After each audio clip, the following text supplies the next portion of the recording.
A waitress watched a little girl collapse in her diner and dialed the only number in her phone.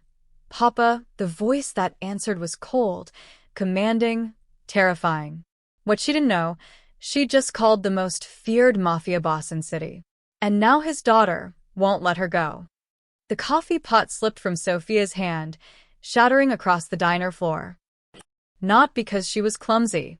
Sophia Carter had worked at Mel's Diner for 6 years without breaking a single dish.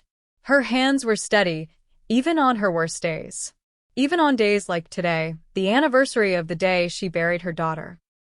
No, the coffee pot fell because the little girl in booth 7 had just turned the color of ash and slumped forward into her tomato soup. Oh my God, Sophia's feet were moving before her brain caught up. She vaulted over the counter, her worn sneakers crunching through broken ceramic. Somebody call 911.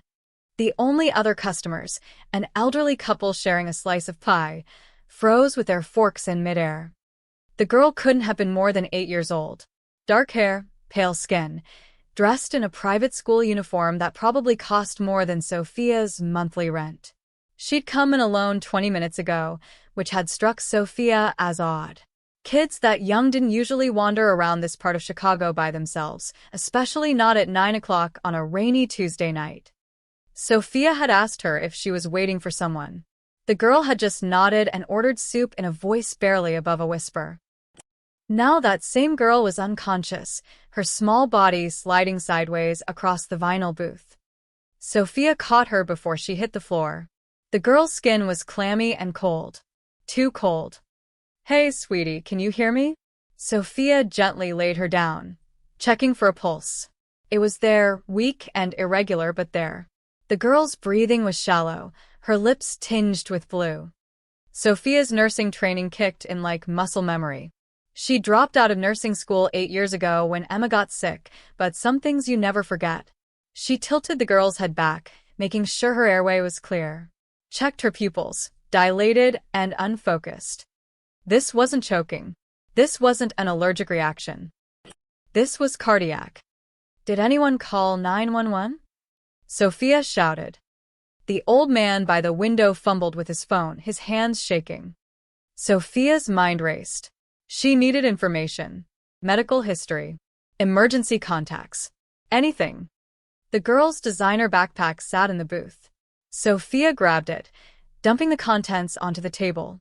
Textbooks, colored pencils, a half-eaten granola bar. And a phone, sleek, black, expensive. The kind of phone Sophia would need to save up for 6 months to afford. She pressed the home button. No password. The screen lit up with a photo of the girl hugging a dark-haired man in sunglasses. Just one contact in the phone. Papa. Sophia's thumb hovered over the name. Everything in her screamed that this was a bad idea. This girl was clearly from money, serious money. The kind of family that had lawyers and asked questions and blamed people like Sophia when things went wrong. But the girl's pulse was getting weaker. Sophia pressed call. It rang once. Twice. Then a voice answered, low, controlled, with an edge sharp enough to cut glass. Luna. Where are you? Not hello, not who is this, just immediate, focused intensity. Sophia's throat went dry. This isn't Luna. I think Luna is your daughter? I'm calling because... Who is this? The voice dropped several degrees colder. Where is my daughter? My name is Sophia Carter. I'm a waitress at Mel's Diner on West Oakley, and your daughter, she just collapsed. She's breathing but barely, her pulse is weak, and I think it's her heart. Is she conscious? No. A pause. Sophia could hear muffled voices in the background, then the sound of a car door slamming. Did you call an ambulance? The man demanded. Someone's calling right now. Keep her airways clear. Don't move her unless you have to. I'm 10 minutes away. The line went dead. Sophia stared at the phone. Something about that voice made her stomach twist. It wasn't just authority. It was the kind of voice that expected to be obeyed without question. The kind that didn't ask twice. She pushed the thought away and knelt beside the girl again. Luna. At least now she had a name. Hang on, Luna, Sophia whispered, holding the small, cold hand. Your dad's coming. Just hang on. The girl's eyelids fluttered but didn't open. Sophia had seen this before. This exact thing. The pale skin, the labored breathing, the way the little chest rose and fell in uneven stutters. Emma had looked exactly like this the night she died. The memory hit Sophia like a freight train, her own daughter in a hospital bed, machines beeping, doctors saying words like cardiomyopathy and genetic condition, and if we'd caught it earlier, saying, "I'm sorry," over and over until the words lost all meaning. Sophia had been holding Emma's hand when her heart finally stopped. She'd been powerless then. She wasn't powerless now. "Come on, sweetie," Sophia murmured, monitoring Luna's pulse with 2 fingers on her wrist. "Stay with me. Just a few more minutes." In the distance, sirens began to wail. But before the ambulance could arrive, a different sound cut through the rain, the screech of tires on wet asphalt. Multiple vehicles. Sophia looked up through the diner's rain-streaked windows. 3 black SUVs had pulled up outside, blocking the entire street. Car doors opened in unison. Men in dark suits stepped out into the rain, and Sophia's blood ran cold when she saw what they were carrying. Guns. The elderly couple gasped and ducked under their table. The diner door burst open, and 4 men strode in. They moved like soldiers, their eyes scanning the room with predatory precision. One of them spoke into a radio. Location secured. Then he walked in. Sophia knew immediately this was Papa. He was tall, maybe mid-40s, with dark hair swept back and a face that could have been carved from marble. His suit probably cost more than her car. But it was his eyes that made Sophia's breath catch, dark, intense, and currently locked onto the little girl lying on the floor. In 3 strides, he was kneeling beside Luna, his hand on her face. Luna, bambina. "Can you hear me?" His voice, so cold on the phone, now cracked with something raw and desperate. One of his men moved toward Sophia. "Step back, ma'am." But Sophia didn't move. She kept her fingers on Luna's pulse, her other hand holding the girl's. "Her heart rate is dropping.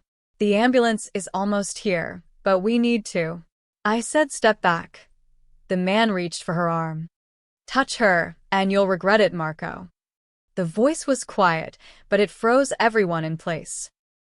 Papa hadn't looked up from his daughter, but his words carried absolute authority. The man named Marco stepped back immediately. Sophia met Papa's eyes, and for a moment, she forgot to breathe. This close, she could see the fear beneath the control. The same fear she'd felt the night Emma collapsed. "You're the one who called," he said. "Not a question." "Yes. You know CPR?" "I have nursing training." He gave a short nod. "Then don't leave her side." Red and blue lights flashed outside as the ambulance finally arrived. But Sophia couldn't shake the feeling that calling this man, whoever he was, might have been the biggest mistake of her life.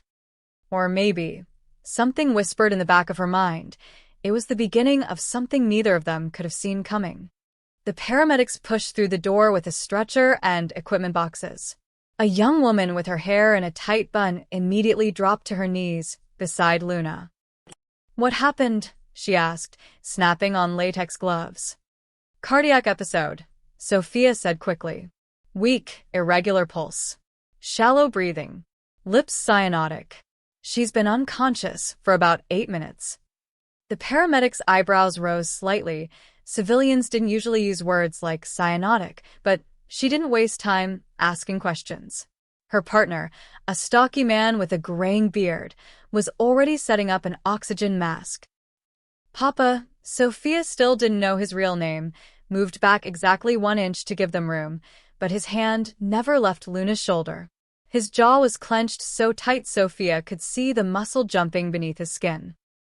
"We need to transport immediately," the female paramedic said, checking Luna's vitals.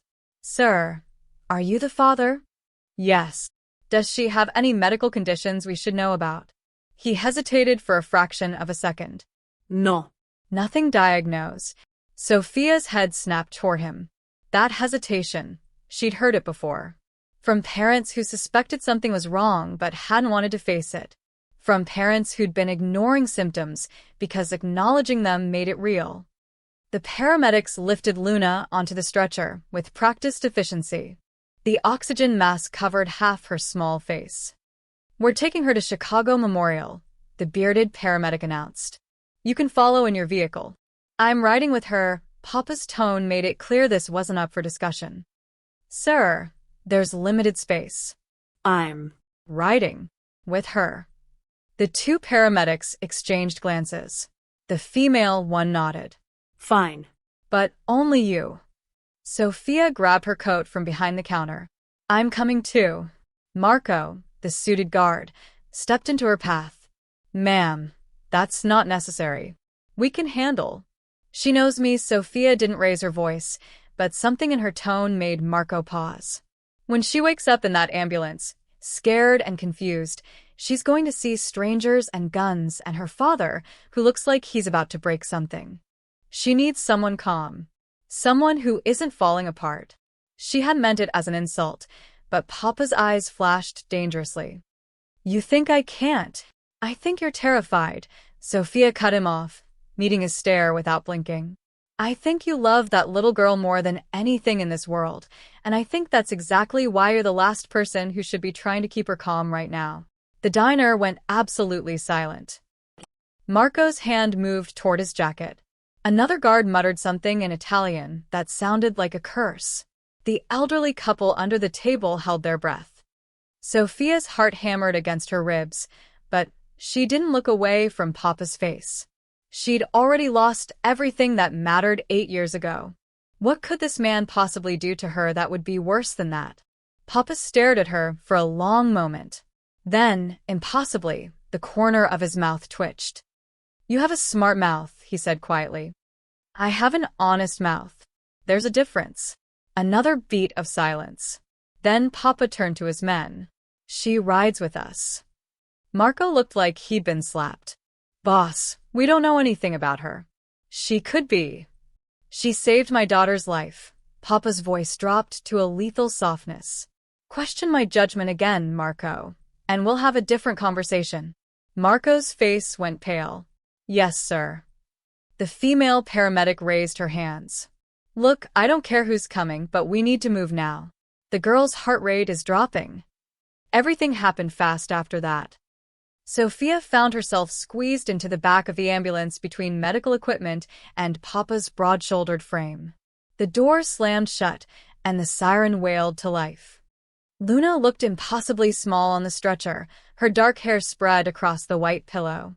The paramedic, her name tag read J. Richardson, worked quickly, inserting in 4-line and attaching monitor leads to Luna's chest. Papa watched every movement with laser focus, his hands clenched into fists. Sophia gently placed her hand over Luna's small fingers. "Hey, sweetie," she murmured, even though the girl couldn't hear her. "You're okay. We're getting you help." The monitor beeped erratically. Richardson frowned at the screen. "Her rhythms all over the place." "What does that mean?" Papa demanded. "It means we need to get her to a cardiologist fast." Sophia's stomach dropped. She'd heard those exact words before in another ambulance, another lifetime ago. The ambulance hit a pothole, and everyone lurched. Papa's hand shot out to steady the stretcher, his other arm automatically bracing Sophia against the wall. For a split second, she was pressed against him, could feel the tension radiating through his entire body. "Sorry," she muttered, pulling back. He didn't respond.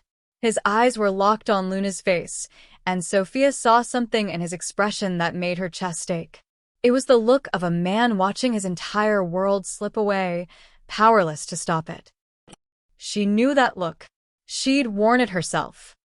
"She's strong," Sophia said quietly. "Stronger than she looks." Papa's jaw worked. "How would you know?" "Because we kids don't walk into strange diners alone at night and order soup like they own the place. She's a fighter." He glanced at her sharply, something unreadable flickering across his face. Then he looked back at Luna, and Sophia could have sworn she saw his hand trembling. The ambulance screeched to a halt at the emergency entrance of Chicago Memorial. The doors flew open, and a team of doctors and nurses swarmed the stretcher. Sophia jumped out, but immediately found herself blocked by two of Papa's guards who'd followed in the SUVs. "Ma'am, you should go home now," one of them said. Not unkindly, but firmly. Sophia looked past them to where they were wheeling Luna through the automatic doors, Papa striding alongside the gurney, like a dark shadow. Every logical bone in her body told her to walk away. Go back to her tiny apartment. Forget this night ever happened. Stay in her own lane. But then she remembered Luna's hand in hers. The way the little girl had gripped her fingers. And she remembered Emma and the promise she'd made at her daughter's grave, that if she ever had the chance to save another child, she wouldn't fail. "No," Sophia said simply, and walked past the guards before they could stop her. Behind her, she heard one of them mutter into his radio, "Boss, the waitress is following you in." She didn't hear the response. But no one tried to stop her. The emergency room was controlled chaos.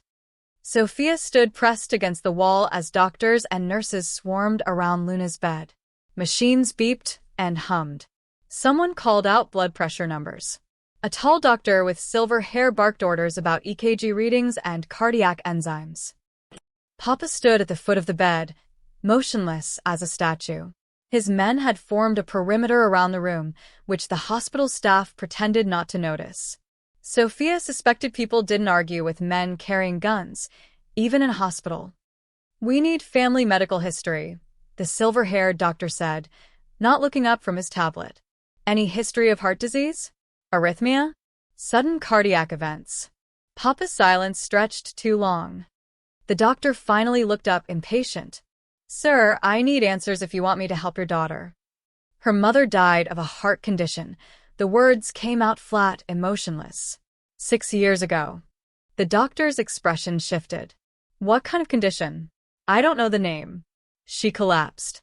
They said her heart just stopped working properly. Sophia's breath caught. She stepped forward before she could stop herself. "Hypertrophic cardiomyopathy?" Every head in the room turned toward her. The silver-haired doctor frowned. "Who are you?" "The woman who found her," Papa said quietly. "She has medical training." "Had," Sophia corrected. "I dropped out of nursing school. But my daughter died of HCM when she was 7. The symptoms," she gestured toward Luna. The sudden collapse, the irregular heartbeat, the way she turned pale. "It's exactly the same." The doctor studied her for a moment, then nodded to a nurse. "Run a full cardiac panel. I want an echocardiogram and genetic markers for HCM. Move her to imaging." As they wheeled Luna toward the door, a nurse touched Sophia's arm. "Ma'am, you'll need to wait outside." "No," Sophia didn't move. "Hospital policy. She stays." Papa's voice cut through the room like a blade. The nurse looked at the doctor. The doctor looked at Papa and his armed entourage. He sighed. "Fine." "But stand in the corner and don't touch anything." Sophia followed them down the hallway to the imaging room. She watched through the glass as they positioned Luna's small body under the echo machine, the wand moving across her chest, capturing images of her heart in real time. Papa stood beside her, so close she could hear his breathing. Carefully controlled, but too fast. "What's your name?" Sophia asked quietly. He didn't take his eyes off his daughter. "Why?" "Because I can't keep calling you Papa in my head." A pause. "Lorenzo. Lorenzo Vitali." The name hit Sophia like ice water. Even she, who didn't follow the news, who worked double shifts and went straight home, had heard that name. Lorenzo Vitali. The man the newspapers called the Wolf of Chicago, the one the mayor publicly condemned while privately, rumors said, paying protection money. She'd called a crime boss. She'd yelled at a crime boss. She'd told a crime boss he was falling apart. Her hands started to shake. "You're scared now," Lorenzo observed. Not mocking, just stating fact. "Wouldn't you be?" "Most people are smart enough to be scared from the beginning." He finally looked at her. "You told Marco he'd regret touching you. You told me I was falling apart. Either you're very brave or very stupid. I was focused on saving your daughter. I didn't have time to be afraid. And now, Sophia met his eyes. Now I'm still more worried about Luna than about you. Something flickered across his face. Surprise, maybe, or respect. Before he could respond, the doctor emerged from the imaging room. Mr. Vitali, we need to talk. They moved to a small consultation room. Lorenzo sat down heavily. Sophia started to leave, but he gestured for her to stay. The doctor pulled up images on his computer. Your daughter has hypertrophic cardiomyopathy. The walls of her left ventricle are significantly thickened, which... I know what it is, Lorenzo said quietly. My wife had it. They said it was genetic. It is. There's a 50% chance it passes from parent to child, the doctor's voice softened. I'm sorry. If it's caught early, we can manage it with medication and lifestyle changes. But Luna's case is already advanced. She'll need a beta blocker, possibly an ICD, an implantable cardiovertifibrillator, to regulate her heart rhythm. Lorenzo's hands gripped the armrests, so hard his knuckles went white. Will she live? With proper treatment and monitoring, yes. But Mr. Vitali, the doctor hesitated. Has Luna been experiencing symptoms? Fatigue, dizziness, chest pain? She never said anything. Kids often don't. They think feeling tired is normal. But we need to know, has her behavior changed recently? Has she been withdrawn or... She stopped talking. The words came out barely above a whisper. 3 months ago. She just... stopped. A few words here and there, but mostly nothing. The doctor nodded grimly. That's not uncommon with chronic illness in children. Depression, anxiety, they often manifest as selective mutism. Sophia's heart clenched. This little girl had been suffering in silence, her heart literally failing, and no one had known. Can I see her? Lorenzo asked. She's being moved to a room now. We'll keep her for observation, start her on medication. Lorenzo was already moving toward the door. Luna's new room was private, quiet. She looked impossibly fragile against the white sheets, wires and tubes running from her small body to various machines. Sophia hung back, but Lorenzo turned. Come. They approached the bed together. Lorenzo sat in the chair closest to Luna, reaching for her hand. Sophia stood at the foot of the bed, giving them space. Luna's eyelids fluttered, opened. Her dark eyes were unfocused at first, confused. Then they landed on her father's face. Sophia watched the little girl's expression carefully, waiting for relief, for joy. Instead, Luna's eyes widened with something that looked almost like fear. She pulled her hand away from Lorenzo's. Then her gaze found Sophia. And everything changed. Luna's face crumpled, tears spilling down her cheeks. Her hand reached out, not to her father, but across the bed, grasping desperately towards Sophia. Sophia moved without thinking, taking the small hand in hers. Luna's lips moved. A whisper so quiet Sophia almost missed it. Don't go. The first words the doctor had said in months. Sophia looked at Lorenzo and saw something break behind his eyes. He stood abruptly, turning away, his shoulders rigid. Mr. Vitali, I'll be outside, his voice was rough. He walked out of the room without looking back. Luna's grip on Sophia's hand tightened. And Sophia understood, with terrible clarity, that she'd just become tangled in something far more complicated than a medical emergency. She'd stepped into the broken pieces of a family she didn't understand, and a little girl who'd just chosen a stranger over her own father. Sophia stayed with Luna for 2 hours, holding her hand while the little girl drifted in and out of sleep. Every time Luna's eyes opened, they sought Sophia first, checking to make sure she was still there.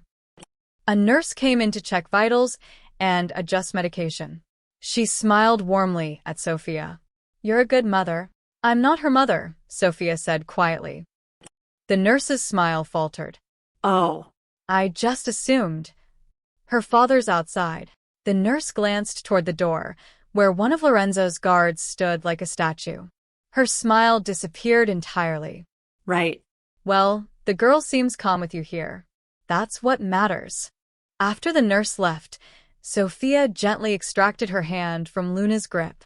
The little girl was sleeping soundly now, her breathing steady, color returning to her cheeks. The monitors showed a regular rhythm. The medication was working.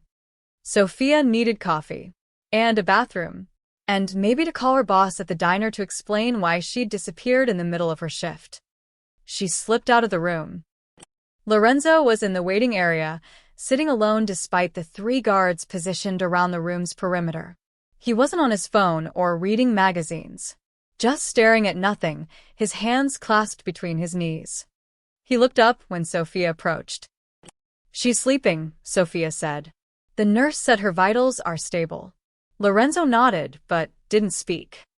An awkward silence stretched between them. Sophia shifted her weight. "I should probably head home. My shift at the diner."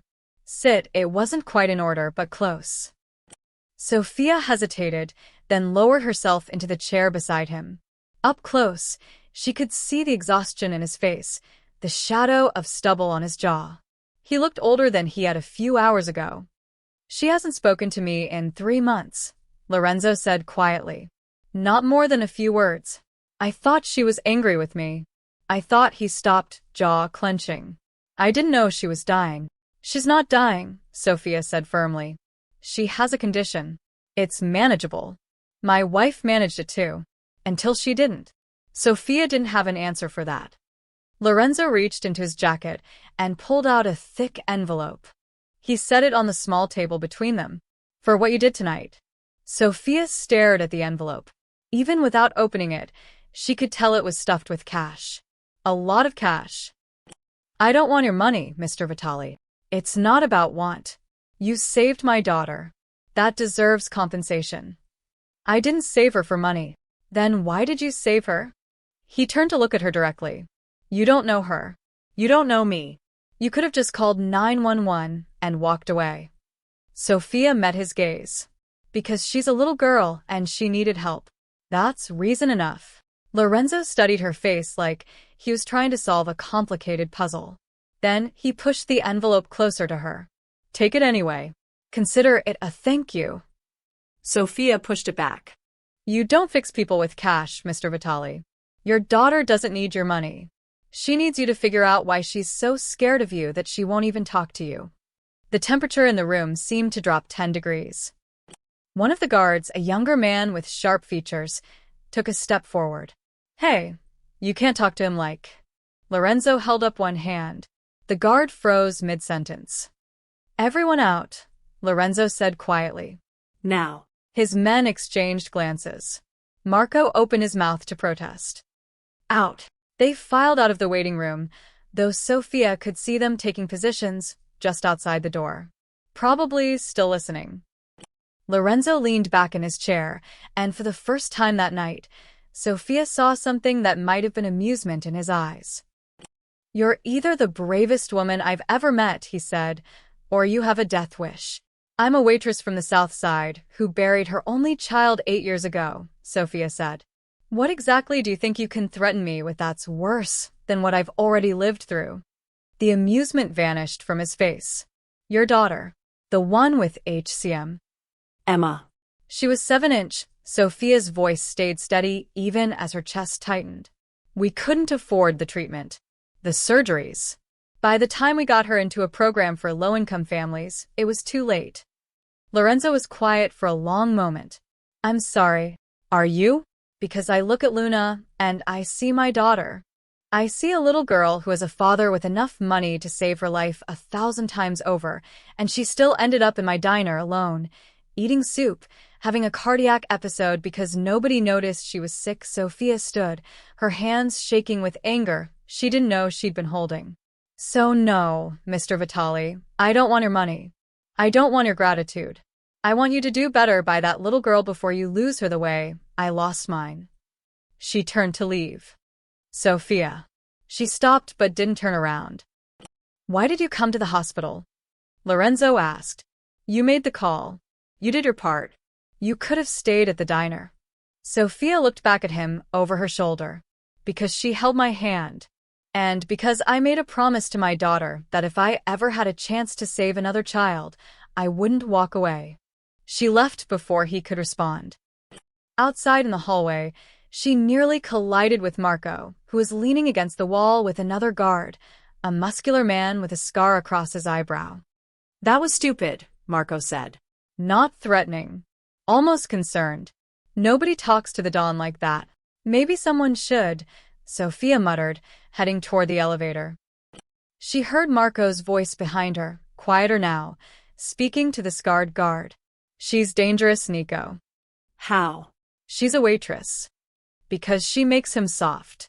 You saw how he looked at her. How he listened to her. A pause. She's a liability. The elevator dinged open. Sophia stepped inside, her heart pounding. As the doors closed, she caught one last glimpse of the waiting room. Lorenzo was still sitting in the same position, staring at the envelope on the table. He hadn't moved to pick it up. Sophia leaned against the elevator wall, suddenly exhausted. What was she doing? She'd just lectured a Mafia boss about parenting. She'd rejected his money. She'd made enemies of his guards. The smart thing would be to go home, never look back, and pray Lorenzo Vitali forgot she existed. But Luna's whispered words echoed in her mind. Don't go. And Sophia knew, with sinking certainty, that she wasn't done with this family yet. Whether that would save her or destroy her remained to be seen. Sophia's apartment was dark when she finally got home at 3 in the morning. She didn't bother turning on the lights. Just dropped her keys on the counter and collapsed onto her second-hand couch. Every muscle ached. Her uniform smelled like coffee and fierce sweat. Her hands were still shaking. She should sleep. She had to open the diner in 5 hours.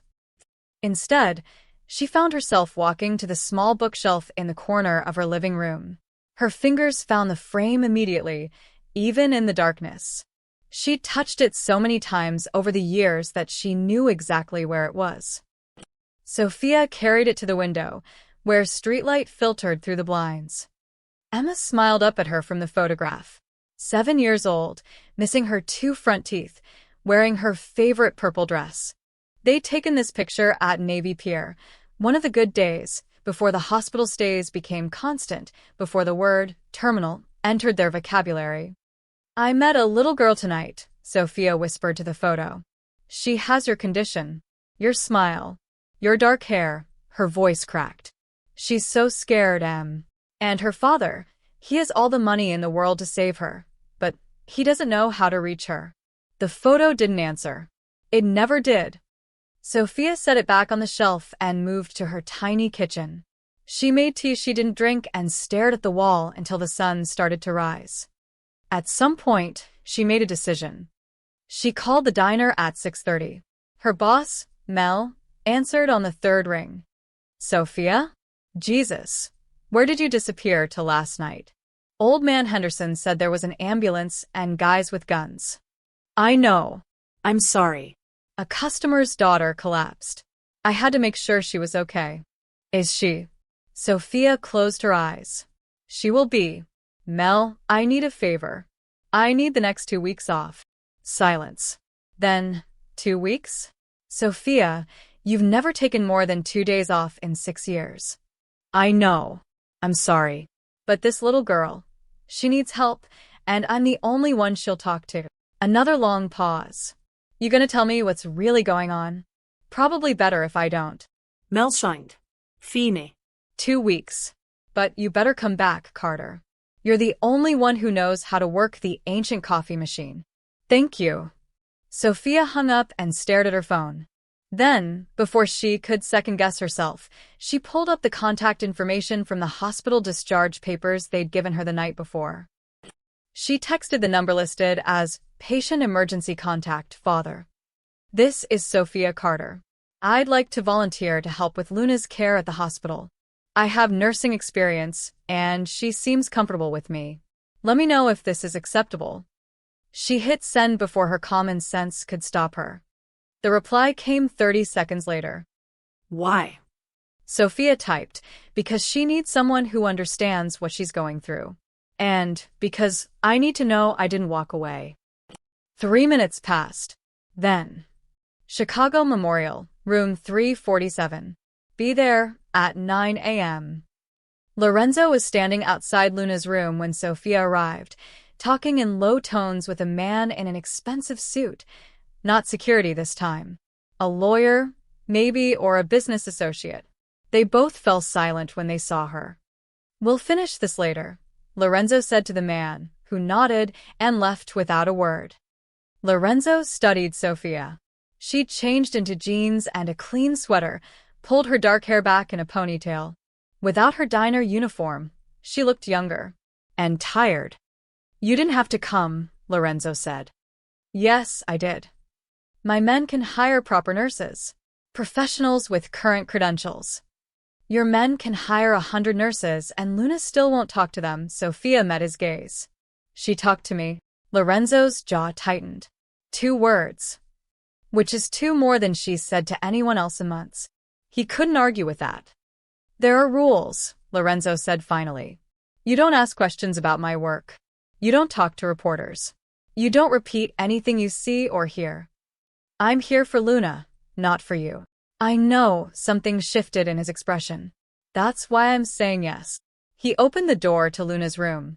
The little girl was awake, picking at her breakfast tray without enthusiasm. Her eyes lit up when she saw Sophia, actually lit up, in a way they hadn't when Lorenzo entered the room. Hey, sweetie, Sophia said softly, approaching the bed. Remember me?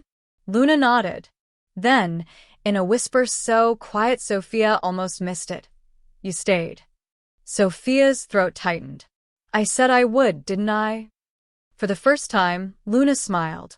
Just a small curve of her lips, but it transformed her entire face. And Sophia's heart shattered. It was Emma's smile. The same shy, tentative expression Emma used to make when Sophia brought her favorite books to the hospital. The same hope mixed with fear that maybe, just maybe, things would be okay. Sophia had to look away for a moment, blinking hard. When she looked back, Luna was watching her with those 2 wise eyes. My daughter had a smile like yours, Sophia said quietly. Her name was Emma. Where is she? Luna's voice was barely audible. She's in heaven now. But you know what? Every time you smile, it's like getting to see her again. Luna processed this. Then she held out her hand. Sophia took it, settling into the chair beside the bed. Behind them, she heard Lorenzo move quietly to the window, giving them space but not leaving. The doctor says you'll need to take medicine every day, Sophia said gently. And we'll need to be careful about your heart. But you're going to be okay, Luna. I promise. Luna squeezed her hand. Don't go, she whispered again. I'm not going anywhere. Over the next few hours, Sophia fell into a rhythm she remembered from nursing school. She helped Luna eat, explained what each machine did in simple terms, distracted her during medication time with stories about the diner's quirky customers. Luna didn't say much, but she listened to every word. And slowly, gradually, she started to relax. At one point, Luna's eyes drifted to where Lorenzo stood by the window, still and silent. That's your papa, Sophia said gently. He's been very worried about you. Luna's expression shuddered immediately. She looked away. Sophia caught Lorenzo's eye. The pain in his face was unmistakable. For the first time in his life, Lorenzo Vitali had everything he needed to save someone he loved: money, power, resources. And none of it mattered. Because what Luna needed wasn't something he could buy or intimidate into existence. She needed something he'd forgotten how to give. Sophia saw it clearly now. This wasn't just about a sick child and a scared father. This was about a man who'd built walls so high to protect his daughter that he'd accidentally locked himself out. And somehow, Sophia had been handed the key. 5 days passed. Sophia arrived at the hospital every morning at 8 and stayed until Luna fell asleep each night. She read to her from books Lorenzo's men brought, fairy tales mostly, though Sophia suspected they'd raided a bookstore and just grabbed everything in the children's section. She helped Luna with the breathing exercises the physical therapist recommended. She learned that Luna loved strawberries but hated grapes, that she was afraid of thunder, and that she could draw surprisingly well for an 8-year-old. The drawing started on day 3. A nurse had brought crayons and paper to keep Luna occupied. At first, the little girl just made abstract swirls of color. Then she started drawing people. Sophia watched over Luna's shoulder as the picture took shape. A small figure in a hospital bed, a woman with dark hair holding her hand, and a tall man standing far away near the window. Luna drew the tall man in all black, like a shadow. "That's beautiful," Sophia said softly. "Is that your papa?" Luna nodded without looking up. "Why is he so far away in the picture?" Luna's crayon paused. Then she drew a thick black line between the man and the bed. A wall. Sophia's chest tightened. She glanced at Lorenzo, who sat in his usual spot by the window, pretending to read something on his phone. But his jaw was clenched, and she knew he'd seen the drawing. The next day, Luna drew another picture. This time, all 3 of them were together. No wall. No distance. Just a woman and a man on either side of a little girl, all holding hands. Luna colored the woman's hair dark brown. The man's suit was still black. But this time, she drew a tiny smile on his face. She never showed the picture to Lorenzo, just folded it carefully and tucked it under her pillow. On day 6, everything changed. Luna had been doing well, talking more, though still mostly to Sophia. She'd said good morning to one of the nurses and had even laughed at a joke from Dr. Richardson. Lorenzo had been encouraged. Sophia could see it in the way he sat a little closer to the bed, how he tried to engage Luna in conversation. "The doctor says you might be able to come home soon," Lorenzo said that afternoon, his tone lighter than usual. "Your room is ready. I had them paint it. What color do you want?" Luna stared at her coloring book, not answering. "Luna," Lorenzo's voice sharpened. Just slightly, just the edge of impatience bleeding through. "I asked you a question." The little girl flinched. It was subtle, just a slight hunch of her shoulders, a quick intake of breath. But Sophia saw it, and from the way Lorenzo went rigid, he saw it too. Luna's hand trembled as she gripped her crayon tighter. "Purple," she whispered, not looking at him. "I want purple." "Good," Lorenzo's voice was carefully controlled now. "Purple it is." But the damage was done. Luna had pulled into herself again, the small bit of openness from the past few days evaporating like morning mist. Lorenzo stood abruptly. "I need to make a call." He left the room, and Sophia could hear him in the hallway, speaking in rapid Italian. The words were harsh, angry, but not directed at Luna. At himself, maybe, or at the situation.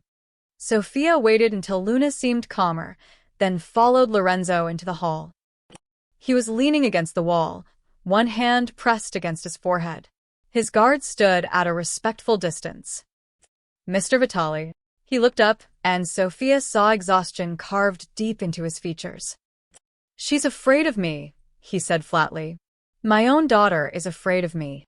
"She's not afraid of you," Sophia said carefully. "She's afraid of your tone." Your intensity. It's the same thing." "No, it's not." Sophia moved closer, lowering her voice.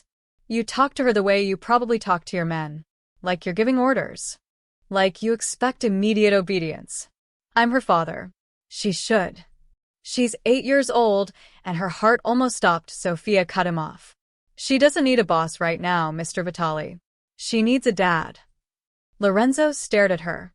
Something flickered behind his eyes. Anger, maybe, or pain. "You think I don't know that?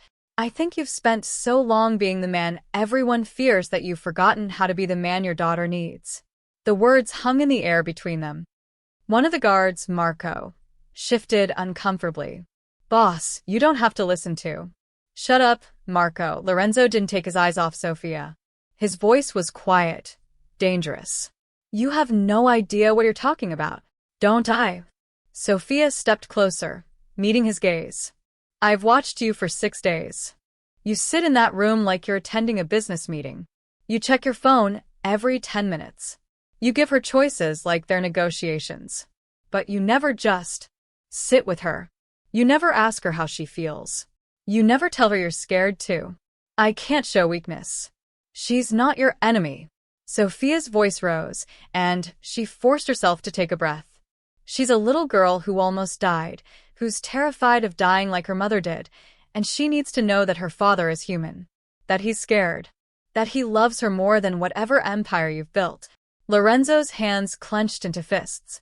For a moment, Sophia thought she'd gone too far. The look in his eyes was the same one she'd seen that first night, cold, lethal, the look of a man who'd done terrible things and would do them again. Then his shoulders sagged, and the facade cracked. I don't know how, he said quietly. The admission seemed to cost him everything. I don't know how to be what she needs. Everything I touch, I destroy. Everyone I love, he stopped, his voice breaking. My wife died because I was too late getting her to the hospital. Too busy with a meeting. Too focused on protecting territory to notice she was getting worse. And now Luna. Luna is alive, Sophia said firmly. And she's going to stay alive. But not because you have money or power. Because you're going to learn to be her father instead of her protector. They're the same thing. No, Sophia shook her head. Protection is about control. Being a father is about connection. And right now, you're so busy trying to control everything that you can't connect with anyone. Lorenzo looked at her for a long moment. Then, so quietly she almost missed it. Teach me. Sophia blinked. What? You know how to reach her. I don't, he met her eyes, and for the first time, she saw no walls, no defenses. Just a desperate father. Teach me how to talk to my daughter. Before Sophia could answer, a small voice came from the doorway. Papa. They both turned. Luna stood there in her hospital gown, bare feet on the cold floor, holding the folded drawing in her small hand. Luna, you shouldn't be out of bed, Lorenzo started. But Luna walked past him and handed the drawing to Sophia. Can you give this to him? She whispered. I'm scared to. Sophia unfolded the paper, looking at the picture of the three of them together, holding hands. She looked at Lorenzo, saw him staring at the drawing with an expression she couldn't quite read. Then Sophia did something that surprised them both. She took Luna's hand and placed it in Lorenzo's. Tell him yourself, sweetie, Sophia said gently. He's not as scary as you think. Luna's hand felt impossibly small in Lorenzo's palm. He stared down at it, his daughter's fingers so fragile against his callous skin. The drawing trembled in his other hand. Luna, he said, and his voice cracked on her name. She looked up at him with those dark eyes, so much like her mother's. Waiting. Hoping. Terrified. Sophia stepped back, giving them space but not leaving the hallway. This picture, Lorenzo managed. Is this what you want? For us to be? Together, Luna whispered. Like before Mama died. Something broke in Lorenzo's chest. He knelt down, bringing himself to Luna's eye level. Up close, he could see how much weight she'd lost, how the hospital gown hung off her small frame. How had he not noticed? I'm sorry, he said. The words felt foreign in his mouth. Lorenzo Vitali didn't apologize. Not to rivals, not to associates, not to anyone. But this was his daughter. I'm sorry I didn't see you were sick. I'm sorry I scared you. I'm sorry I don't know how to. Luna threw her arms around his neck. Lorenzo froze, stunned. Then, carefully, like he was holding something made of glass, he wrapped his arms around her and held on. She was crying. So was he. Sophia turned away, giving them privacy, her own eyes burning with tears. For 3 minutes, father and daughter held each other in that hospital hallway while guards pretended not to notice and nurses walked quietly around them. When they finally pulled apart, Luna touched her father's face with one small hand. You're not scary, Papa. You're just loud. Lorenzo huffed out something between a laugh and a sob. I'll try to be quieter. Okay.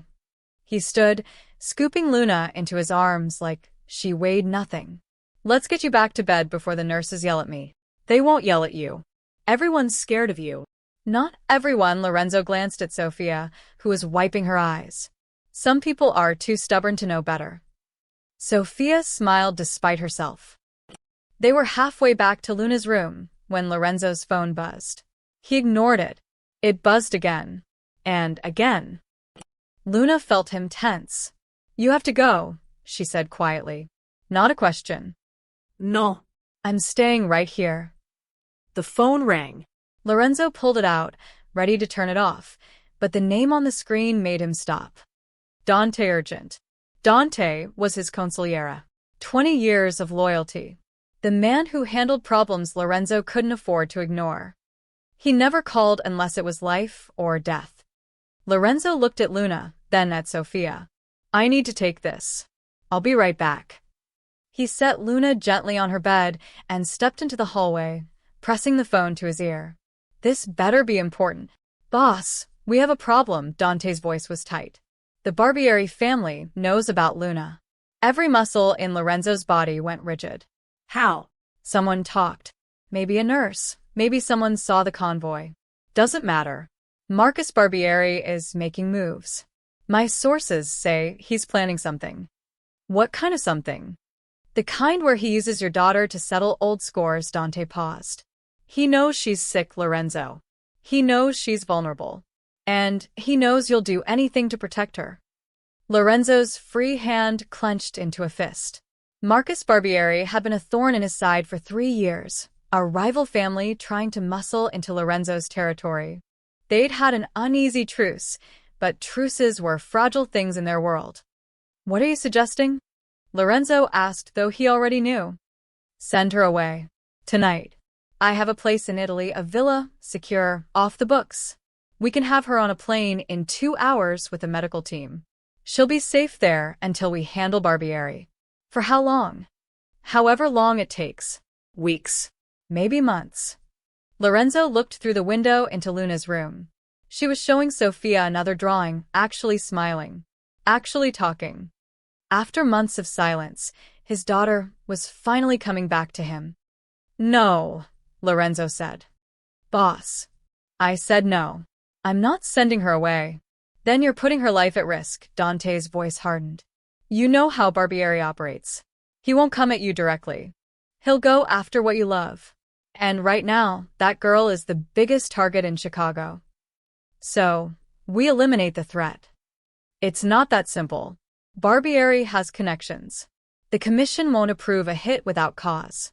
If you move against him now, you start a war. Then we start a war. Lorenzo, Dante rarely used his first name. Think about this. A war means chaos. Means attention from the feds. Means Luna becomes collateral damage. Send her to Italy. Keep her safe. Then we can deal with Barbieri properly. Lorenzo closed his eyes. Everything Dante was saying made tactical sense. Sending Luna away was the smart move, the logical move. It's what any good strategist would do. But he'd just held his daughter for the first time in months. He'd just heard her laugh. How could he send her away now? He ended the call and walked back into the room.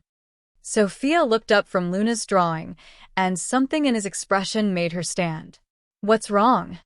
Nothing. Lorenzo forced his features into neutrality. Just business. But Luna was watching him with those two perceptive eyes. You're lying. You have your lying face. Sweetheart. Are you sending me away? The question hit like a bullet. Lorenzo hesitated too long.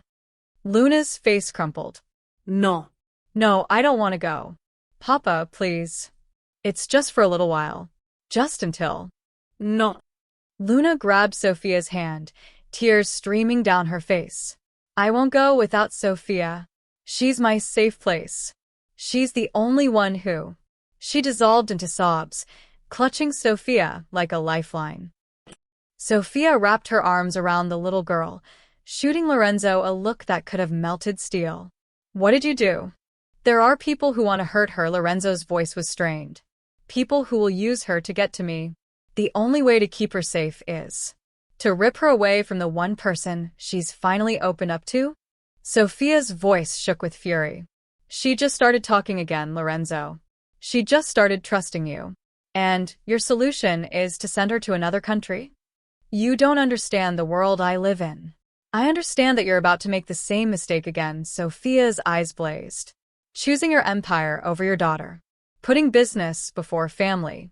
And this time, she's awake to see you do it. The words landed like physical blows.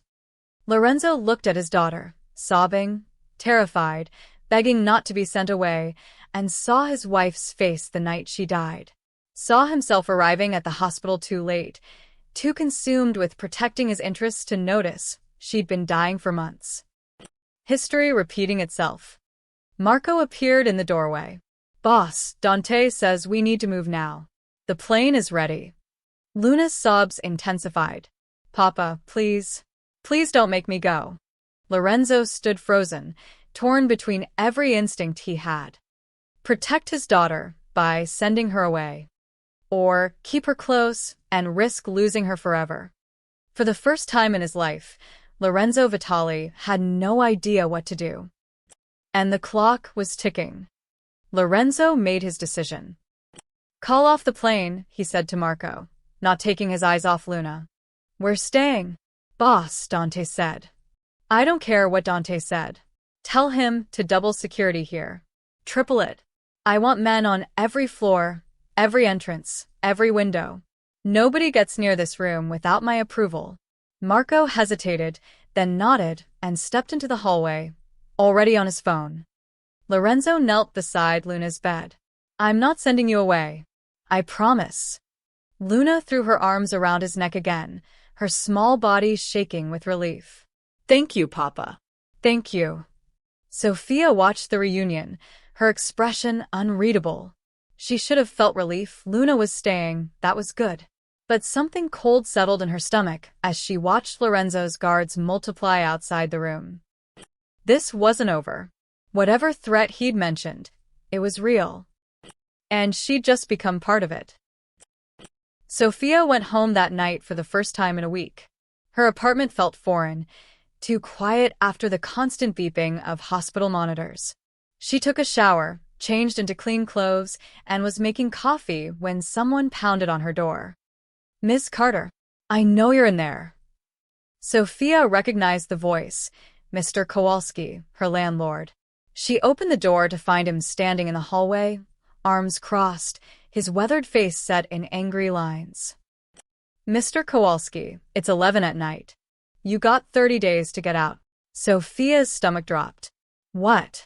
Don't play dumb. I know who you've been spending time with. Lorenzo Vitali. He practically spat the name. His guys came through my building last week, asking questions about you. You think I don't know what that means? A child was sick. I was helping. I don't care if you were saving the Pope himself. I got a wife, Miss Carter. I got grandkids who visit. I can't have Mafia business in my building. He pulled out a folded paper from his jacket. 30 days. It's all legal.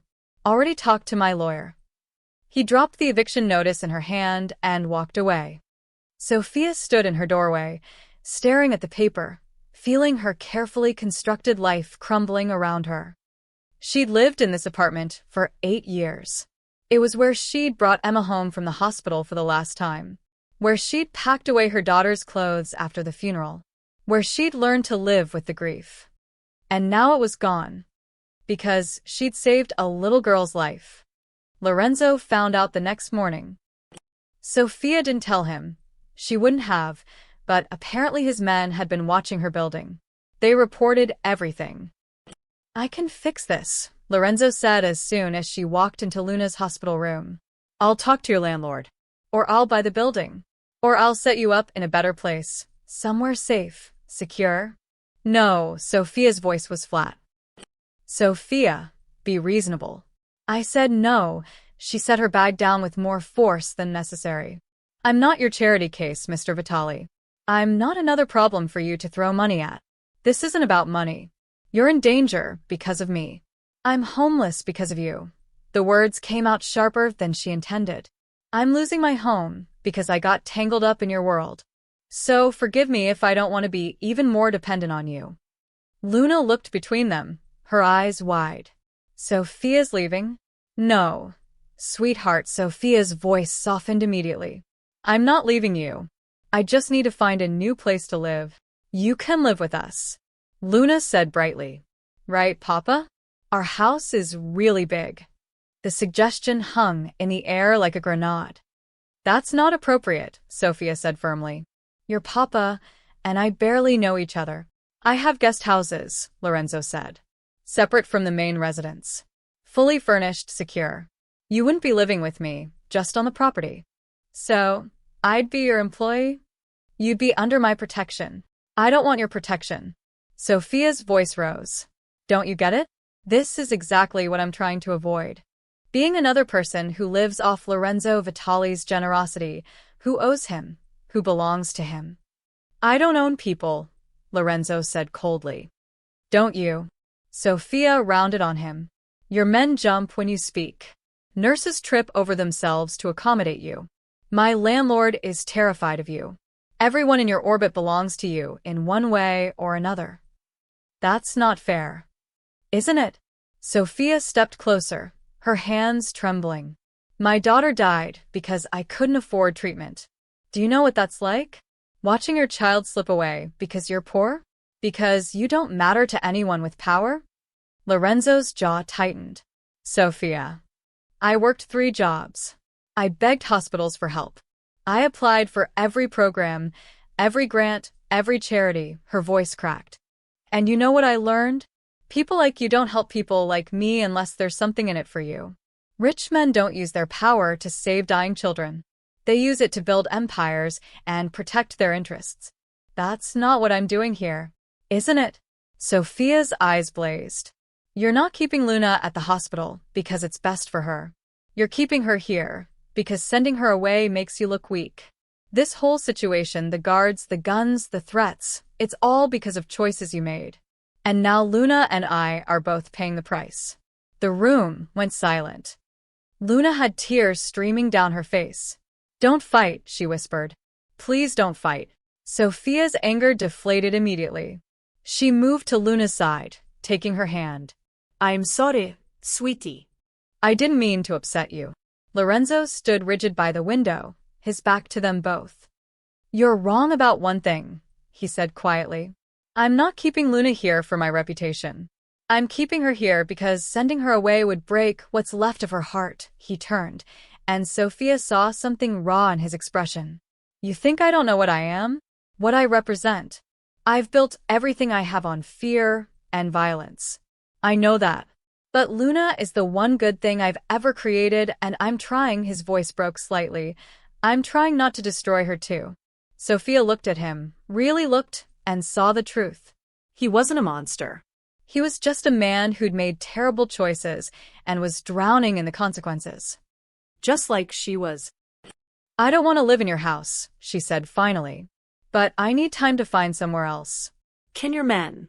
I don't know. Make sure my landlord doesn't throw my stuff on the street before I figure it out. Lorenzo nodded. Already done. And I'm paying my own rent, wherever I end up. Fine. And I'm not your employee. I'm Luna's friend. There's a difference. I understand. Sophia took a shaky breath. Good. Luna squeezed both their hands. Are you done being mad? Sophia managed a weak smile. Yes, sweetie. We're done. But as Lorenzo's phone buzzed again, Dante calling for the 3rd time that hour, Sophia knew the truth. They weren't done. This was only the beginning. It happened on Luna's 10th night in the hospital. The doctors had said she could be discharged in 2 days. Her medication was working, her heart rhythm had stabilized, and she'd gained back 3 pounds. Sophia had spent the afternoon helping her pack her drawings and books, talking about what color curtains she wanted for her purple bedroom. Everything felt almost normal. Sophia should have known better. It was just past midnight when Lorenzo's phone rang. He'd been dozing in the chair by the window, something Sophia had never seen him do before. He'd been sleeping at the hospital every night, refusing to leave Luna's side despite Dante's increasingly urgent calls to handle business. Lorenzo answered quietly, listened for 30 seconds, then his entire body went rigid. When? His voice was deadly calm. How many? Sophia looked up from her book. Luna was asleep, her small chest rising and falling steadily. Lorenzo stood, moving toward the door. He spoke in rapid Italian to Marco, who'd been standing guard outside. More men appeared, 6 of them, all armed. What's going on? Sophia asked, keeping her voice low. We're moving Luna. Lorenzo was already disconnecting her monitors, careful not to wake her. Now, what? The doctors said. The Barbieri family knows she's being discharged in 2 days. They're planning to hit us during transport. Lorenzo's hands moved with practiced efficiency, gathering Luna's things. We're moving her tonight instead. They won't be ready. Sophia's heart hammered. You're using your daughter as bait? I'm getting her out before they can hurt her. By doing exactly what they'd expect? Lorenzo, this is... Glass exploded inward. The window shattered in a shower of crystalline fragments as bullets tore through the room. Sophia's instincts took over. She threw herself across Luna's bed, covering the little girl's body with her own. Luna woke screaming. More gunfire. The machines beside the bed sparked and died as bullets ripped through them. Sophia felt something hot graze her shoulder, but didn't dare move. She pressed Luna's face against her chest, shielding her from the chaos. Stay down, Lorenzo roared. He'd pulled a gun from somewhere, when had he armed himself, and was returning fire through the shattered window. Outside in the hallway, more gunfire erupted. Shouts in Italian. Someone screaming. Luna was sobbing against Sophia's chest, her small body shaking uncontrollably. Sophia, Sophia, Sophia. I've got you, baby. I've got you. Sophia's voice somehow stayed steady even as terror flooded her veins. Close your eyes. Don't look. The door burst open. 3 men in black masks stormed in, guns raised. Marco and 2 other guards met them head-on. The firefight was brutal, deafening in the small hospital room. Sophia couldn't see what was happening, didn't want to see, just held Luna tighter and prayed. One of the masked men went down. Then another. Then something changed in the air, a shift from defensive to predatory. Lorenzo moved like death itself. Sophia caught glimpses between her closed eyes. Lorenzo disarming a gunman with brutal efficiency, breaking the man's arm with a sickening crack. Putting a bullet in another man's knee, then his chest. Moving with a precision that came from years of violence, each motion economical and lethal. This wasn't self-defense. This was execution. The 3rd masked man tried to run. Lorenzo shot him in the back. Then silence. Ringing, awful silence broken only by Luna's muffled sobs and someone's labored breathing. Sophia finally dared to look up. The room was destroyed. Bullet holes peppered the walls. Medical equipment sparked and smoked. 3 bodies lay on the floor in spreading pools of blood. And Lorenzo stood in the center of it all, guns still raised, his expensive suit splattered with crimson. His hands were shaking. Not from fear, from adrenaline, from rage barely contained. Boss, we need to move. Marco was bleeding from his arm, but standing. More could be coming. Lorenzo lowered his gun. His eyes found Luna, still pressed against Sophia's chest. Luna, it's over, he said, his voice rough. You're safe now. Sophia slowly released her grip, letting Luna sit up. The little girl's eyes were wide, unfocused with shock.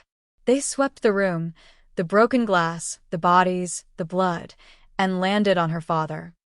On his hands. Still gripping the gun. Covered in red. Papa. Her voice was tiny, broken. Lorenzo took a step toward her, holstering his weapon. It's okay, Bambina.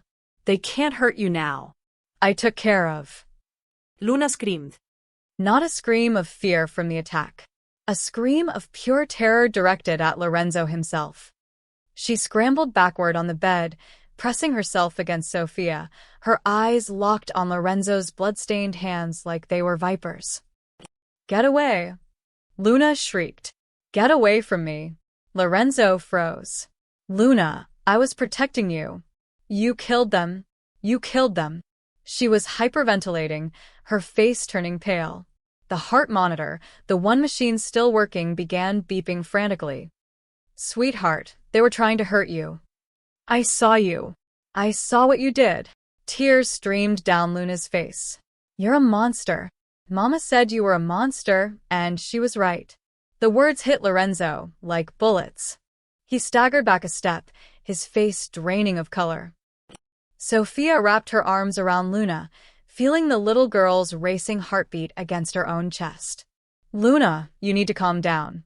Your heart. But Luna was inconsolable, sobbing and shaking, her eyes still fixed on her father with absolute horror. Sophia looked at Lorenzo, saw the devastation in his face, the way his hands hung uselessly at his sides, still stained with blood, and something inside her snapped. Get out, she said. Lorenzo blinked. What? Get out of this room. Now, Sophia's voice shook with fury. You just traumatized your daughter to save her life. Congratulations, Lorenzo. You saved her body and lost her heart. Sophia, I had to. I said get out. Marco moved to intervene, but Lorenzo held up a hand.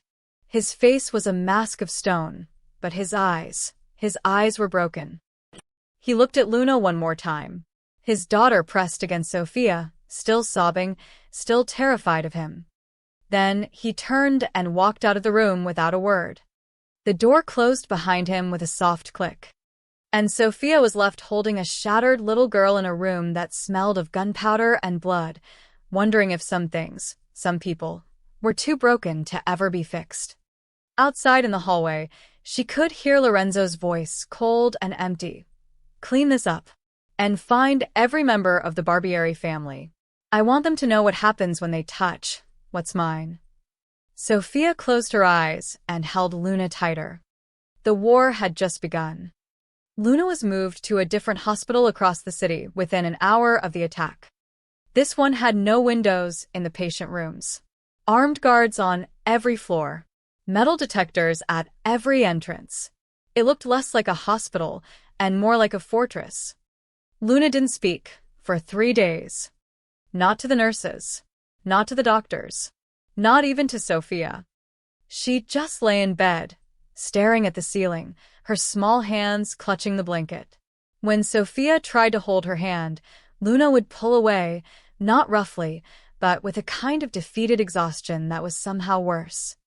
On the 4th day, Dr. Richardson came in with test results and a grim expression. Her heart rate is elevated again, he said quietly to Sophia while Luna pretended to sleep. The stress from the attack triggered a relapse. We're adjusting her medication, but he hesitated. Where's her father? I don't know. Sophia hadn't seen Lorenzo since that night. His men were everywhere, but Lorenzo himself had vanished. She needs stability. Calm. Her heart can't handle this level of trauma. Dr. Richardson looked at the little girl in the bed. Physically, she's recovering. Emotionally, I'm worried we're losing her. Sophia was worried about the same thing. Lorenzo sat alone in the hospital chapel. He'd been there for 2 hours, staring at the simple wooden cross on the wall.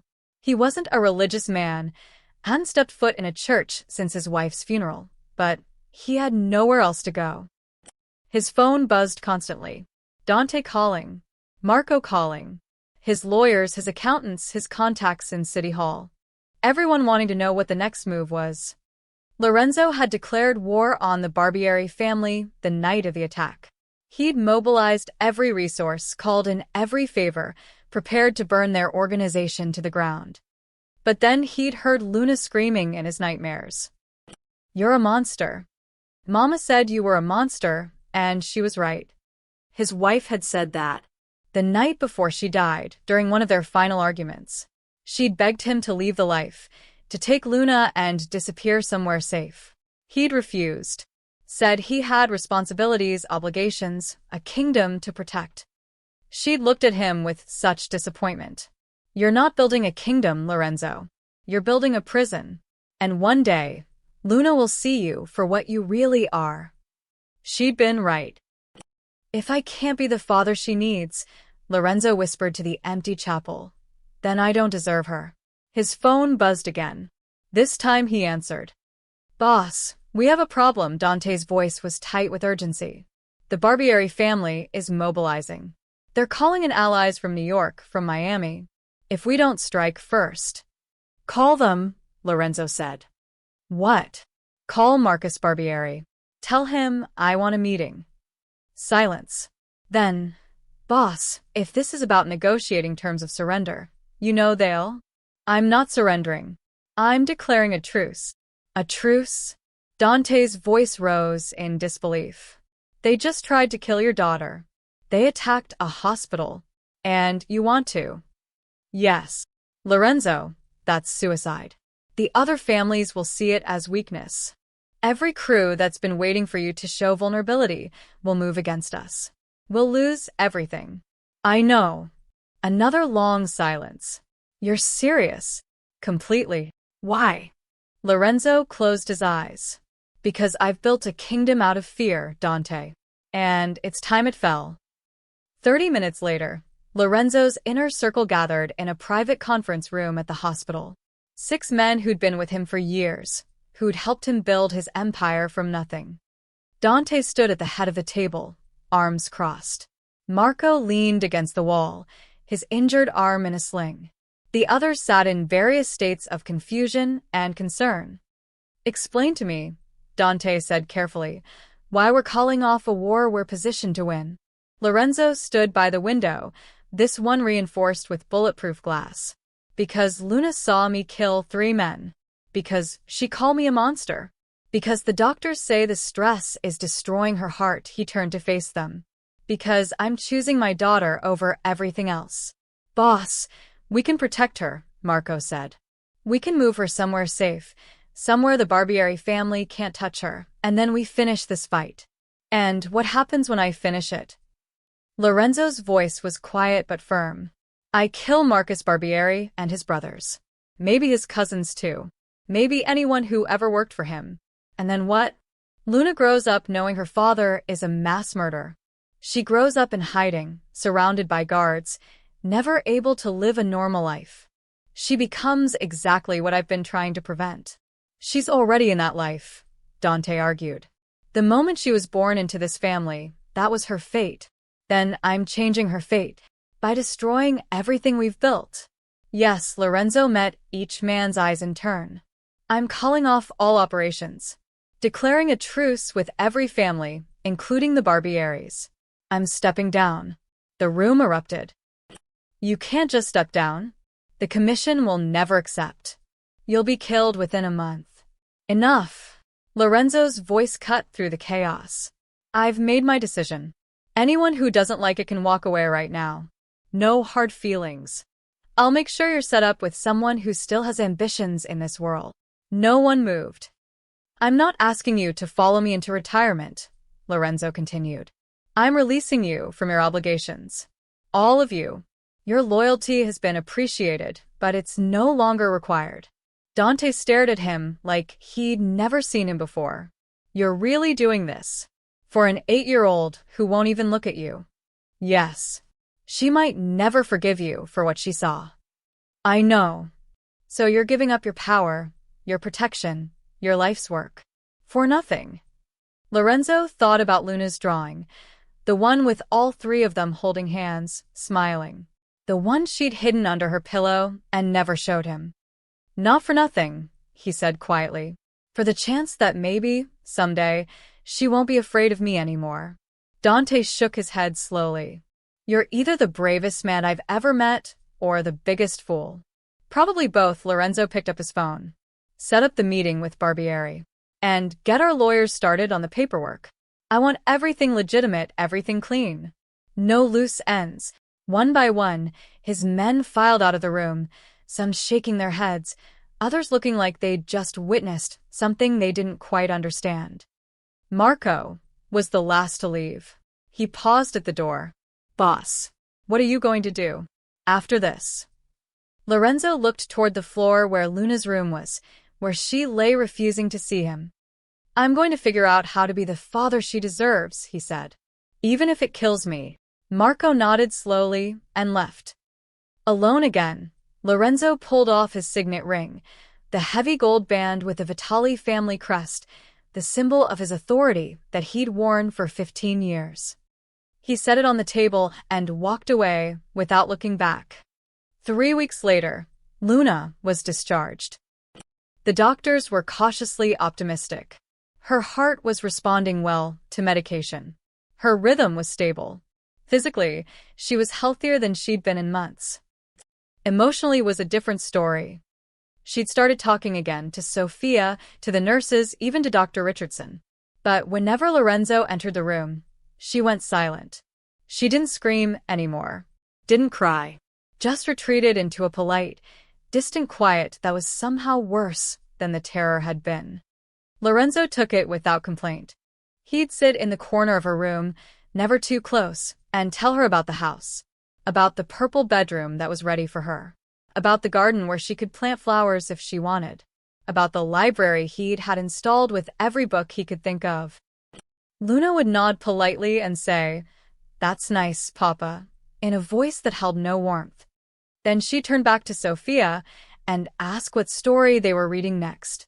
On discharge day, Lorenzo's fleet of SUVs was gone. Instead, a single black sedan waited at the hospital entrance. No armed guards, no entourage. Just a driver Sophia didn't recognize. "Where are your men?" Sophia asked as they loaded Luna's belongings. "Gone." Lorenzo's voice was flat. "I released them from service 2 weeks ago. Most have moved on to other families. All of them. Marco's still around. Dante too. But they're not working for me anymore. Just. Keeping an eye out until I'm clear of this life completely." Sophia looked at him, really looked. He'd lost weight. His suits, always immaculate, now hung slightly loose on his frame. The shadows under his eyes suggested he hadn't slept properly in weeks. "You actually did it," she said quietly. "You walked away. I'm in the process. These things take time. Lawyers, paperwork, making sure I don't leave any threads that could pull me back in." He watched Luna climb into the car, avoiding his eyes. Or put her in danger again. The drive to Lorenzo's estate was silent. Luna sat between Sophia and Lorenzo in the back seat, holding Sophia's hand, staring out the window. When they arrived, the house was enormous, a sprawling property with manicured lawns and a fountain in the circular driveway. But it felt empty, quiet. A housekeeper named Mrs. Chen greeted them, warm and grandmotherly. She showed Luna to her room. Purple walls, just as promised, with a canopy bed and shelves already filled with books and art supplies. Luna managed a small smile. "It's pretty. Your papa picked everything himself," Mrs. Chen said gently. The smile faded. "Oh." Sophia stayed for dinner, a meal that Mrs. Chen had prepared with obvious love. Luna ate a little, talked a little, but kept glancing at the door like she wanted to escape. After dinner, after Luna had gone to bed, Sophia found Lorenzo in his study.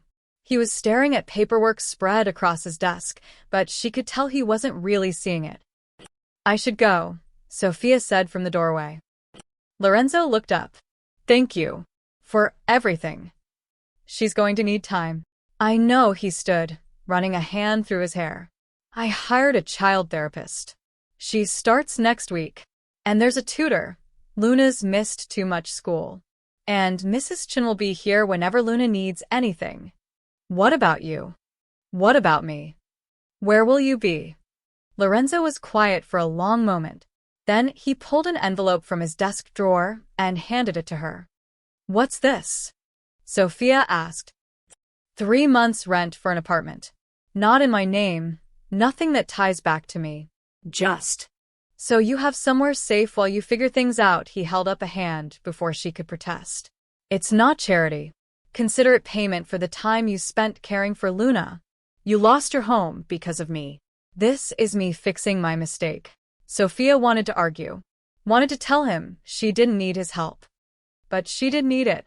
And pride wouldn't keep a roof over her head. "Thank you," she said quietly, taking the envelope. "There's something else." Lorenzo hesitated. "I'm leaving Chicago. Once everything is settled, probably another month or 2, I'm taking Luna and disappearing. New city, new name, clean start. Sophia's chest tightened. Does she know? Not yet. I'll tell her when it's time. He met Sophia's eyes. I wanted you to know first. In case. In case she asks for you. Where will you go? I don't know yet. Somewhere quiet. Somewhere she can be normal. A ghost of a smile crossed his face. Somewhere I can learn to be normal too. Lorenzo. I know what you're going to say. That running won't fix what's broken between us. But staying here definitely won't. She'll always see this house, this city, and remember what I am. What I did. Sophia stepped closer. Then don't vanish. Don't become another ghost she has to grieve. What else can I do? Become someone she can find again. Sophia's voice was firm. Not the man you were. Not the Don or the monster or whatever you think you are. Just. A father. A real one. Someone who shows up, even when it's hard. Someone who doesn't run when things get difficult. Lorenzo looked at her with something like wonder. You still have hope for me. After everything you've seen, I have hope for Luna. And she needs you. Not your money or your protection or your guilt. She needs her father to be brave enough to stay in her life, even if she pushes you away. And if she never forgives me, then at least you'll be there when she's ready to try. Lorenzo pulled something from his pocket, his signet ring, the gold band with the Vitali crest. He'd been carrying it since the day he took it off. He placed it in Sophia's hand. What am I supposed to do with this? She asked. Keep it. Sell it. Throw it in the river. He closed her fingers around it. I don't need it anymore. That man, the one who wore that ring, he's dead. I'm trying to become someone else now. Sophia looked down at the heavy gold in her palm, then back at Lorenzo's face. He looked lighter somehow, still exhausted, still haunted, but no longer carrying the weight of an empire. Be someone worth finding, Sophia said softly. Lorenzo smiled, really smiled, for the first time since she'd met him. I'll try. Sophia left the estate that night and never went back. But she kept the ring. And sometimes late at night, she'd wonder if Lorenzo Vitali had really managed to disappear into a new life. Or if some ghosts were too substantial to ever truly fade away. 6 months later, Sophia stood outside Mel's diner at dawn, coffee in hand, watching the construction crew finish their work. The old building looked transformed, new windows, fresh paint, a modern awning. But the bones were the same. The booth where Luna had collapsed. The counter where Sophia had worked for 6 years. The place where everything had changed. Mel had sold it to her for a fraction of what it was worth. You saved a kid's life in my place, he'd said gruffly, signing over the deed. Seems right that you get to keep the magic going. Sophia had used every penny she'd saved, plus a small business loan, to buy it. She'd spent 3 months renovating, painting, choosing new equipment. And now, finally, it was ready. The sign installer climbed down from his ladder. All set, Miss Carter. Want to see? Sophia nodded, her heart in her throat. He flipped a switch, and the new sign illuminated against the purple-pink dawn sky. Luna's Light Cafe. The letters glowed warm and golden, chasing away the shadows. Sophia's eyes burned with tears. She'd named it after a little girl she hadn't seen in half a year. A little girl who'd vanished with her father into whatever new life they'd built together. She wondered if they were safe. If Luna was happy. If Lorenzo had managed to become the father he'd promised to be. She wondered if they ever thought about her. Opening day was chaos in the best way. Regular customers from the old diner came back, curious about the changes. New faces appeared, drawn by the fresh paint and the intriguing name. Sophia hired 2 servers, young women from the neighborhood who reminded her of herself at that age, and spent the morning training them on the ancient coffee machine that she'd refused to replace. By noon, every booth was full. By 2 o'clock, Sophia was exhausted and exhilarated and more alive than she'd felt in years. She was restocking napkins when she noticed the envelope taped to the register. Her hands stilled. It was thick, cream-colored paper. Expensive. Her name was written across the front in elegant handwriting she didn't recognize. Sophia's heart began to race. She waited until the afternoon rush died down, until the diner was quiet again, before opening it. Inside was a photograph. A little girl on a beach. Older now, taller, her dark hair longer and sun-streaked. She was laughing, arms stretched wide, waves crashing behind her. The joy on her face was so pure, so unguarded, that Sophia's breath caught. Luna. Behind her in the photo, just at the edge of the frame, was a man building a sandcastle. His face was turned away from the camera, but Sophia knew the line of his shoulders, the way he moved. Lorenzo. Her hands shook as she unfolded the note that had been tucked behind the photo. Dear Sophia, Luna wanted to send you a drawing, but I convinced her a photograph might be more meaningful. This was taken 3 weeks ago in a small town on the Oregon coast. We've been here for 4 months. It's quiet, peaceful, the kind of place where nobody asks questions and everybody knows your name anyway. Luna goes to school now. Public school. She has friends. She talks about them constantly, about Emma, yes, she named her best friend Emma and cried when she told me why, and about her art teacher, and about the boy who sits behind her in math class and pulls her hair. She still takes her medication, every day. Still sees her cardiologist monthly. But she runs now. She laughs. She's not afraid anymore. And she talks to me. Not just polite words, but real conversations. Yesterday, she told me about a fight she had with Emma and asked my advice and actually listened to what I said. It was the best conversation of my life. She asks about you sometimes. Wonders if you're okay. If you found a new apartment. If you're still working at the diner. I found out about Luna's Light Cafe from an old friend who still has connections in Chicago. I won't say I'm not still watching from a distance. Old habits. But I want you to know, you were right. About everything. I didn't need to vanish. I needed to become someone worth finding. Someone who shows up. Someone who stays, even when it's hard. I'm not that man yet, but I'm trying. Every day I'm trying. Luna drew something for you after all. It's in the envelope. For the woman who taught me how to live, not rule. Thank you for saving my daughter. Thank you for saving me. Sophia pulled out the second item in the envelope with shaking hands. It was a drawing, unmistakably Luna's style. 3 figures holding hands on a beach. A woman with dark hair, a little girl in the middle, and a man on the other side. But this time, there were no walls between them. No distance.